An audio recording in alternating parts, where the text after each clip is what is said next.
তখন আপনি হেলমেট বের করতেছেন, এটাকে আপনার মাথায় হেলমেট নেই, আমরা একটা পানিশমেন্ট দিয়ে দিচ্ছি, এরপরে যেন ভুল না হয়।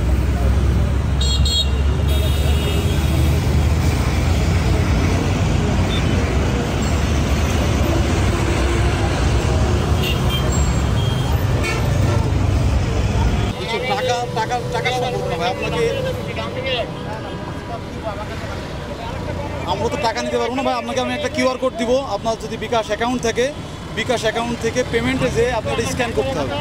হেলমেট পরে নাই উনি আসলে, হ্যাঁ গাড়ির অন্যান্য কাগজ ঠিক আছে, শুধু হেলমেট পরে নাই। হেলমেটের জন্য একটা মামলা হয়েছে 1000 টাকার। সকাল থেকে অভিযানে কত শতাংশ এরকম পাচ্ছেন না হেলমেট? হ্যাঁ হেলমেট ছাড়া তো অনেকেই পাইছি, আমি মামলা করছি তো 5টা মতো, আমরা এখানে প্রায় 10টার বেশি মামলা করা হয়েছে।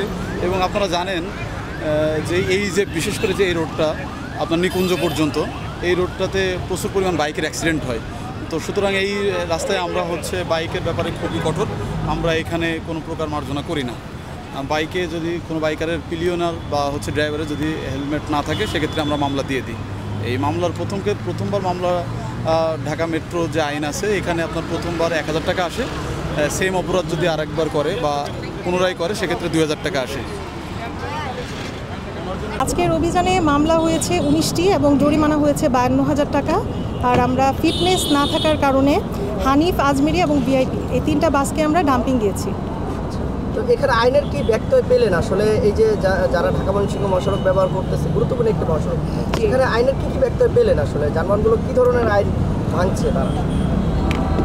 প্রথমত সবচেয়ে বড় যে ব্যত্যয় সেটা দেখেছি যে বেশিরভাগ দূরপাল্লার বাসগুলোই রুট ভায়োলেশন করছে। আপনারা জানেন যে এটা ঢাকা ময়মনসিংহ হাইওয়ে, এখানে এয়ারপোর্ট আছে, রেল স্টেশন আছে, এটা খুবই ব্যস্ততম একটা সড়ক। এখানে যদি সায়দাবাদ বা গাবতলীর যে বাসগুলো তারা যদি রুট ভায়োলেশন করে সবাই যদি আবদুল্লাহপুর চলে আসে, তাহলে কিন্তু রাস্তায় আপনার ধারণ ক্ষমতাটা কমে যায় এবং যানজট সৃষ্টি হয়। এটা একটা পেয়েছি। এছাড়া আমরা দেখেছি যে গাড়ির ফিটনেস নাই, বেশ কয়েকটা 3টা গাড়ির ফিটনেস আমরা পাইনি। কিছু মোটরসাইকেল আমরা পেয়েছি যারা হেলমেট ছাড়া চালাচ্ছিল গাড়ি। আপনারা জানেন যে প্রতি বছর গাড়িতে একটা ট্যাক্স দিতে হয়, ট্যাক্স টোকেন বলা হয় যেটাকে, ট্যাক্স টোকেনের মেয়াদও উত্তীর্ণ, এরকম কিছু গাড়িও আমরা পেয়েছি।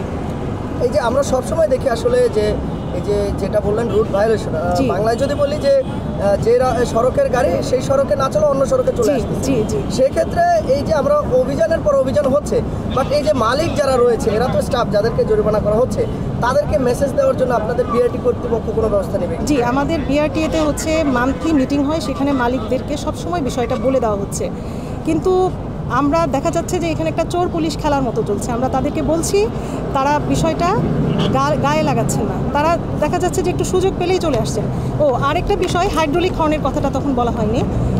হাইড্রোলিক হর্ন সম্পূর্ণ নিষিদ্ধ, অর্থাৎ 60 ডেসিবেল মাত্রার বেশি যে হর্নগুলো, এটাও আমাদের সবার জন্য খুব ক্ষতিকর। তো আমরা বেশ কয়েকটা গাড়িতে হাইড্রোলিক হর্ন পেয়েছি। এই হাইড্রোলিক প্রবণতা কোন গাড়ির ক্ষেত্রে সবচেয়ে বেশি? দূরপাল্লার গাড়ির ক্ষেত্রে সবচেয়ে বেশি, কিন্তু ইদানিং দেখা যাচ্ছে যে লোকাল বাসগুলো হাইড্রোলিক হর্ন ইউজ করছে। সেক্ষেত্রে আপনারা বিআরটি কর্তৃপক্ষ থেকে যে সড়ক যে মন্ত্রণালয় রয়েছে নির্দিষ্ট, সেখানে কোনো মালিক পক্ষকে ডেকে বা এরকম কোনো সমাধানে আসবেন কিনা যে আসলে শহরের মতো জায়গায়, ঢাকা শহর ছোট্ট একটি শহর, সেখানে আসলে এই যে এত হাসপাতাল, এত শিক্ষা প্রতিষ্ঠান, সেখানে হাইড্রোলিক যাতে পুরোপুরি বন্ধ হয় সেজন্য আপনারা সচেতনতামূলক অথবা আইনের কঠোর ব্যবহার করবেন কিনা?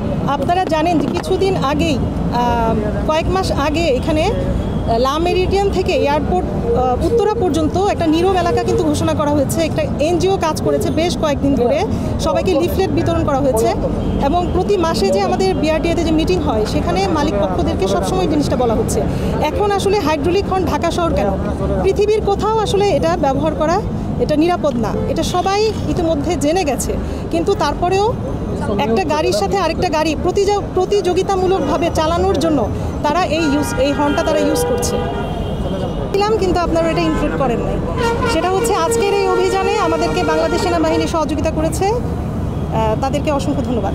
আচ্ছা, একটা প্রশ্ন ছিল, সেটা হচ্ছে যে